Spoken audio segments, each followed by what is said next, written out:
Nuno. It starts again for them, so he hasn't got long to work out who stays, who goes, who he brings in and things. As you can see, Peter Walton's joined us again. Look, Peter, it is frustrating because we only ever get a chance to speak to you when there's been a bit of an issue with a refereeing decision. The more we look at the penalty that, in hindsight, has really cost Wolves very dear this evening, we focused on the goalkeeper on the line. We now need to also talk about encroachment into the box from the defenders.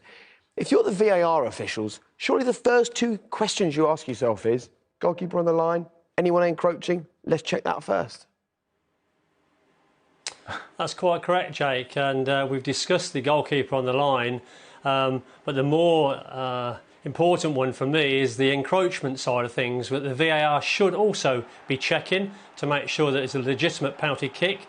And as we can see here, there was what encroachment by the defender, but not only the defender gets directly involved in the play. And under the law, if an encroachment happens in that instance where the defender gets directly involved in play, the kick should have been retaken and it should have been picked up by the VAR.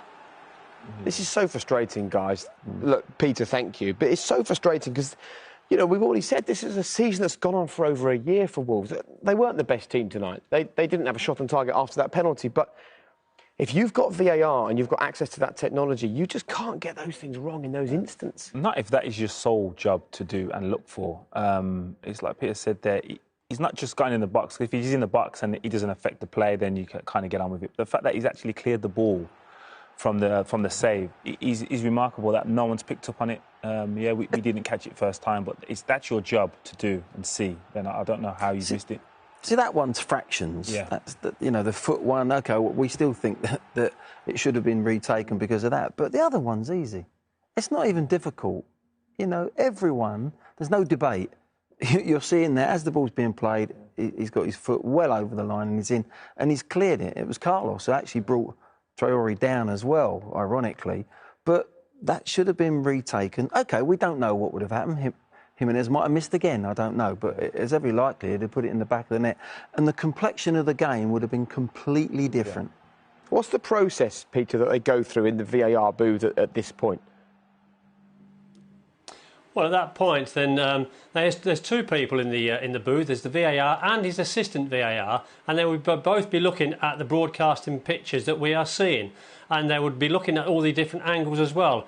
I'm actually quite amazed they've missed the encroachment side of things, because that, as Glenn said, is very, very clear and is one that we can look back on in hindsight and say that was an easy decision.